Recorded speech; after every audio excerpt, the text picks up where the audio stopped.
સ્વાગત છે આપ સૌનું આપણી યુટ્યુબ ચેનલમાં. આજે આપણે ચર્ચા કરીશું પ્રોજેક્ટ કોઓર્ડિનેટર, આઉટરીચ વર્કર તથા CBS કોઓર્ડિનેટરની પોસ્ટ પર નોકરીની જાહેરાત બહાર પાડવામાં આવેલી છે.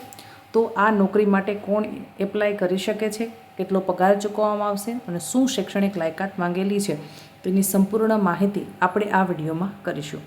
સૌપ્રથમ વાત કરીશું કે ભાઈ આપણે વોક ઇન ઇન્ટરવ્યૂ દ્વારા આ નોકરી મેળવી શકીશું.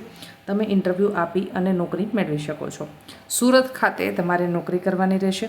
જે લોકો એવી ઈચ્છા ધરાવે છે કે ભાઈ મારે સુરતમાં જ નોકરી કરવી છે, તે લોકો માટે આ ખૂબ સારી તક છે. પ્રથમ પોસ્ટ છે પ્રોજેક્ટ કોઓર્ડિનેટર, જગ્યા 1 ખાલી છે. મહિને તમને 15,000 રૂપિયા પગાર પ્લસ 3,000 રૂપિયા ટ્રાવેલિંગ, એમ કુલ મળી અને 18,000 રૂપિયા ચૂકવવામાં આવશે. તેના માટે શૈક્ષણિક લાયકાત માંગેલી છે. તમે કોલેજ કરેલું હોવું જોઈએ, MSW કરેલું હોવું જોઈએ, અથવા તો તેને સમકક્ષ લાયકાત ધરાવતા હોય તો તમે આમાં ઇન્ટરવ્યૂ આપી શકો છો. જેમાં સમાજશાસ્ત્ર સાથે તમે કોલેજ કર્યું છે, મનોવિજ્ઞાન સાથે પાસ કર્યું છે, અથવા તો તમે MSW કરેલા છો તો તમે આના માટે લાયક ગણાશો. સાથોસાથ તમે MS ઓફિસના જાણકાર હોવા જોઈએ, એટલે કે તમને કોમ્પ્યુટરની કામગીરી ફાવતી હોવી જોઈએ. ત્યારબાદ વાત કરીએ કે ભાઈ તમારા પાસે HIV ક્ષેત્રે ઓછામાં ઓછો 2 વર્ષનો અનુભવ હોવો જરૂરી છે. ભલે તમે કોલેજ કોઈપણ ફિલ્ડમાં કરેલી છે, પણ જો તમે 2 વર્ષ HIV એડ્સની કામગીરી કરેલી છે તો તેવા ઉમેદવારોને પ્રથમ પ્રાધાન્ય આપવામાં આવશે. બીજી પોસ્ટ છે આઉટરીચ વર્કર, CLH, જેની 1 જગ્યા ખાલી છે. મહિને 10,000 રૂપિયા પગાર ચૂકવવામાં આવશે. 5,000 રૂપિયા તમને ટ્રાવેલિંગ ભાડું, એટલે કે તમારી ફિલ્ડનું વર્ક રહેતું હોય છે, એટલે ફિલ્ડ વર્ક કરવા માટે વધારાના તમને 5,000 રૂપિયા આપવામાં આવશે. આવી રીતે મળી અને તમને ટોટલ 15,000 રૂપિયા મહિને મળવાપાત્ર થશે. તમે 10 પાસ કરેલું હોવું જોઈએ અથવા તો 12 પાસ કરેલું હોવું જોઈએ. એટલે આઉટરીચ વર્કરની પોસ્ટ પર જો તમે ખાલી 12 પાસ પણ ભણેલા છો મિત્રો, તો તમે આના માટે લાયક ગણાશો અને તમે એપ્લાય કરી શકો છો.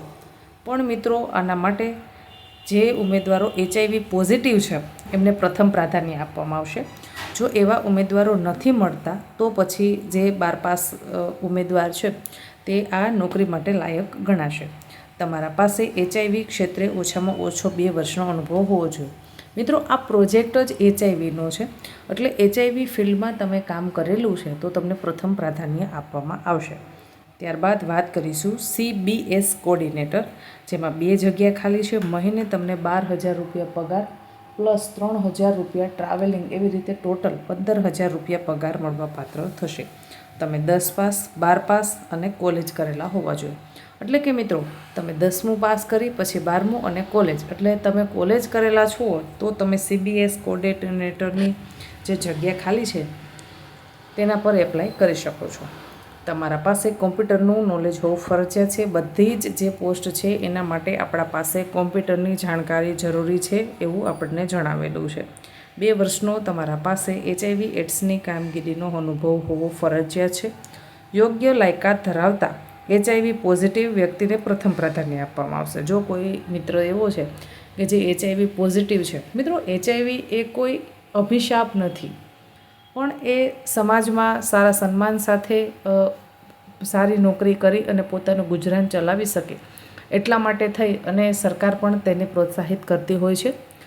તો એવા કોઈ ઉમેદવાર મળી આવે કે જે HIV પોઝિટિવ છે તો એને આ નોકરીમાં પ્રથમ પ્રાધાન્ય આપવામાં આવશે. પણ જો એવા ઉમેદવારો નથી મળી આવતા તો પછી જે લાયક ઉમેદવાર છે, જેના પાસે સંપૂર્ણ શૈક્ષણિક લાયકાત અનુભવ છે, તેને પ્રથમ પ્રાધાન્ય આપવામાં આવશે. ડાયરેક્ટ ઓપન ઇન્ટરવ્યૂ મિત્રો લઈ અને તમારી ભરતી કરવામાં આવશે. ઓપન ઇન્ટરવ્યૂ તારીખ 13/7/2024 સોમવારે રાખેલું છે. GSNP ઓફિસ ખાતે તમારે સવારે 11 વાગ્યે ઉપસ્થિત રહેવાનું રહેશે મિત્રો. હવે આ ઓફિસ કઈ જગ્યાએ આવેલું છે તેનું ડિટેલ વાઇઝ હું આપણને એડ્રેસ જણાવી જાઉં છું. તો સૌપ્રથમ તો આ SDNP Vihaan care and support centre છે. એટલે તમારે Vihaan care and support centre છે જે સુરત ખાતે આવેલું છે. આમ તો આખા ગુજરાતમાં જે સિવિલ હોસ્પિટલ હોય છે તે વિહાનના આવા પ્રોજેક્ટ ચાલુ છે, તો વિહાનનો એવો જ આ પ્રોજેક્ટ છે એ સુરત ખાતે ચાલે છે, જેમાં તમારે આ ઇન્ટરવ્યૂ આપી અને નોકરી કરવાની છે. દેવી આર્કેડ, 4થો માળ, GSNP office, Tapi medical Saraswati સ્કૂલની પાછળ, ગૌશાળા સર્કલ પાસે, અશ્વિની કુમાર રોડ, સુરત. હવે વિશેષ માહિતી માટે આપણને એક મોબાઈલ નંબર આપેલો છે. જો તમને કંઈ પણ મૂંઝવતો પ્રશ્ન છે, તમે કંઈ પણ પૂછવા માંગો છો અથવા તો જાણવા માંગો છો, તો આપણને આ મોબાઈલ નંબર આપ્યો છે. એ મોબાઈલ નંબર ઉપર આપ ફોન કરી અને વિશેષ માહિતી પૂછી શકો છો. મોબાઈલ નંબર નોંધી લેશો: 87 585 85 890. હજુ એક વખત મોબાઈલ નંબર બોલી જાઉં છું: 875 8585 890. આ મોબાઈલ નંબર આપેલો છે, એના પર તમે ફોન કોલ કરી અને વિશેષ માહિતી મેળવી શકો છો. મિત્રો, અવનવી નોકરીની માહિતી મેળવવા માટે આપણી આ યુટ્યુબમાં જોડાયેલા રહેવા હું આપને વિનંતી કરું છું. આપણી ચેનલ પર તમને કોઈ સરકારી નોકરી, પ્રાઇવેટ નોકરી અથવા તો ગુજરાત સરકારના વિવિધ જે જિલ્લામાં ભરતી મેળાનું આયોજન થાય છે, તો તેની માહિતી આપણી યુટ્યુબ ચેનલમાં આપણે સમયાંતરે અપલોડ કરતા હોઈએ છીએ. મારી આપને એક વિનંતી છે કે વિડીયો જ્યારે અપલોડ થાય ત્યારે સમયાંતરે આપ વિડીયો જુઓ. જો સમય વયો જાય પછી તમે વિડીયો જુઓ તો એ ભરતીની સંપૂર્ણ પ્રક્રિયા પણ પૂરી થઈ ગઈ હોય છે. એટલે પાછળથી વિડીયો જોવામાં તમને કોઈ પણ પ્રકારનો બેનિફિટ થવાનો છે નહીં. આશા રાખું છું કે માહિતી પસંદ આવી હશે. માહિતી પસંદ આવી તો વિડીયોને લાઇક કરો. હજી સુધી રત્નોત્તર યુટ્યુબ ચેનલને સબસ્ક્રાઈબ નથી કરી તો ચેનલને સબસ્ક્રાઈબ કરી લેવા વિનંતી. ધન્યવાદ.